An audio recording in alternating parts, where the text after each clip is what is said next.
Nate munzikirize mbaanirize mu katabo kaffe Ssinga obadde ggwe n'ekitundu ekyokutaano wabula ekisooka eky'essuula yaffe eyookusatu oluyiira lunnondera embazzi.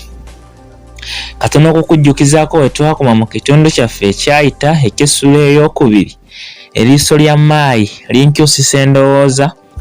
Omwo mwe twalabira munnaffe akali amaggwa ng'alagirwa okudda ewaka oluvannyuma lw'okutuuka ekikeerezi ku ssomero, era n'atasooka kufaayo kuba n'okusoma kwali kutandise okumutama olw'okulowooza nti maayi munne yali alekulidde essomero lino. Naye tulaba ate ng'amulengera mu kibiina ng'amusiibula ekyawaliriza munnaffe okukyusa mu kirowoozo, bw'atyo ne yeegayirira asonyiyibwe. Wabula omuyizi eyali amulagidde okudda ewaka ne yeerema, mpozi kye yakola kwali kumusindika wa musomesa, era eno munnaffe gye yafunira okuddibwamu nga Muteesa bwe yaddira mu b'obugulu obutono. Essuula eyo twagiwunzika oluvannyuma lw'omusomesa eyali asomesa okufuluma nga bannaffe bazzeemu okukwata emboozi gye baali bakomezza mu kkubo. Ndowooza kati ojjukidde bulungi. Kankwongereyo n'ekitundu kyaffe eky'olwaleero eky'essuula eyookusatu oluyiira lunnondera embazzi.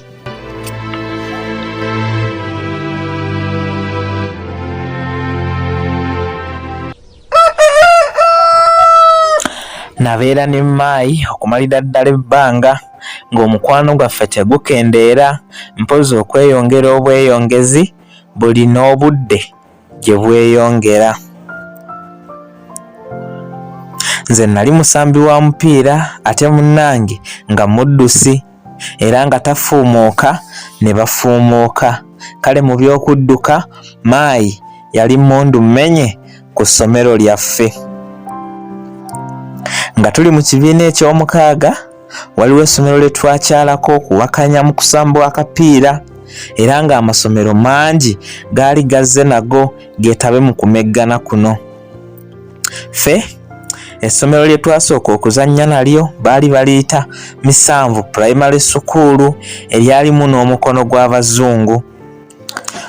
Abazannyi baalyo bo baali beenaanise kyenkana buli kya mulembe ekyeyambisibwa mu kuzannya omupiira, wabula nga ku ludda lwaffe tulinayo omuyizi omuluswata eyalina ku ngatto, wabula nga nazo wansi ziringa paasi egolola, era mpozi yali azireese kumuyambako kugwa nga talina amugambako nti woowayi.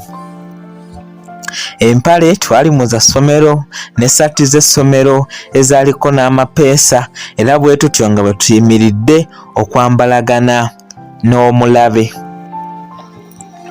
Wabweru w'ekisaawe abayizi abaali bavudde ku ssomero bwe twali tuwakana, enduulu gye baali balaya ng'ezuukusa n'abafu okugattako okutukuba olwogolo nti yaaba abalimi bazze kusamba biki nno. Eno nga bwe baseka n'okutuyimba bwe twalidde muwogo n'essunsa. Amaloboozi gaabwe gokka nga g'owulira wabweru, nga toyinza na kwetantala kulowooza nga naffe twali tuyise n'abawagizi, wabula ekituufu baaliwo naye nga babuutikiddwa bannaabwe. Mu kaseera kano omutima gwandi mmutwe ng'eyabulira ow'olugambo, wamma nga neebuuza engeri gye tugenda okwetakkuluza ku mulabe eyali alabika okuba omusukkulumu ennyo. Nga nkyali mu kulowoolereza, omukommonsi wa ffirimbi yatulagira okwetereeza nga tannaguggyako kawuuwo. Era wano we yazuulira nga ku njala zange kwaliko lumu lwe nali ntalizza okusala wamma nga lwagala kufaanana lwa nnamulimi. Yandagira okuluggyako amangu n'asaba n'omuze ogwo okugukomya ekintu kye nawulira obulungi. Ku lwakino nalina okusooka okufuluma ekisaawe ndusaleko ndyoke nkomewo. Nagezaako okutuukirira abaana bwe twali tuvudde ku wootanava nga njagala bannyambise ku kagirita oba waliwo eyali ayise nako, wabula nga ku bo tekukyali n'ayagala kumumanyisa nti ffe abalimi ffe twali tuze naye. Tewali kyakkola mpozi okutandika okululuma obulumi nga bwe nsaba Mukama omupiira gutandike nga nze siriimu kuba ekituufu nali ntidde. Nga nkyali mu kukerebera zaaleeta maayi eyali ampuliddeko nga mbuuza akagirita. Yali alina akuuma akasala enjala wabula nali nkamusikako n'akalemera nga bw'aŋŋamba mbuye kansale. Nawulira ensonyi mu ssanyu wabula ne ntya nti agenda kunnyanguya ng'ate nze nali njagala kwesala mpola. Yadde nali ntidde naye saalina kyakukola anti n'omusomesa eyali avunaanyizibwa yali ankoowoola bya kitalo. Omukono nagumuwa n'atandika okunsala enjala lumu ku lumu n'ezaali entoototo zonna n'aziddamu. Wabula wakati mu kino yaŋŋamba nti, munnange nkulaba nti oli mu kutya naye beera n'okwekkiririzaamu. Goliath yali muwagguufu ng'alina ekitala ekyogi okuyitiriza okussaako n'engabo eŋŋoma okuzaama. Wabula Dawudi mu butono obwe nga talina wadde engabo ekoleddwa mu byayi yasobola okumuwangula. Ebigambo bino butuufu byankolamu omulimu gw'amaanyi n'essuubi n'enfuna.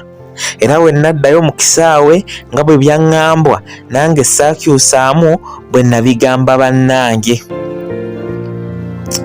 Oluvannyuma omukommonsi wa ffirimbi omupiira yaguggyako akawuuwo bwe kutyo okweraga ebitone ne kutandika wabula nga abawagizi b'omulabe bakyasaakaanyiza waggulu. Waliwo olugero olugamba nti kiguumaazanga ow'ettu lwatemya era nze ku luno lwe nalukakasa.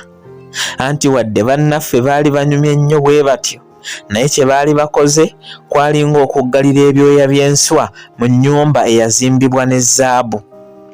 Ekituufu baali banyumidde bwereere anti omuzannyo gwagenda okuwunzikibwa nga tubakunkumudde obugoba 5 ku kamu nako akaali ak'okwekama obwekami. Wabula akagoba ak'okubiri bwe kaanywa ak'oludda lwaffe olutambi era ku ludda lw'abawagizi ne lukyusibwa enzingulula. Abawagizi ba bannaffe abaali balasana ng'endegeya ku miti bonna ne babunira. Ate abaffe abaali babunidde ng'oyinza n'okulowooza nti tebaliiwo enduulu ne bagikukunula gye baali bagikukunise. Nagenda okuva mu kisaawe nga munnange n'eddoboozi limusaakadde era nga byayogera bambi tebikyakutukana bulungi. Era nze amazzi agaali gampeereddwa okweweweeza emimiro bwe nalaba munnange ng'ennyonta emuli bubi n'ensalawo nga weyye nga nze simizeeko wadde ettonde. Wabula naye yeerema okuganywa ng'ayagala nze mba nsooka okunywako. Nanyiikira okumutegeeza nga bwe ssaali mu bwetaavu weewaawo ekituufu nange yali ennuma wabula era yannemerako okutuusa bwe nnanywako. Ampuliriza omulungi, kankusaba onzikirize nsooke nkomeko wano n'ekitundu kyaffe ekisooka eky'Essuula eyookusatu oluyiira lunnondera embazzi. Mpaka omulundi omulala bwe tunadda n'ekitundu kyaffe ekirala eky'Essuula yaffe eno yennyini ate tumanye biki ebyaddirira. Munnaffe oluyiira lumulondera lutya embazzi? atakuumira mpeera abankuumire. Nga bulijjo mubeere bulungi. Mweraba.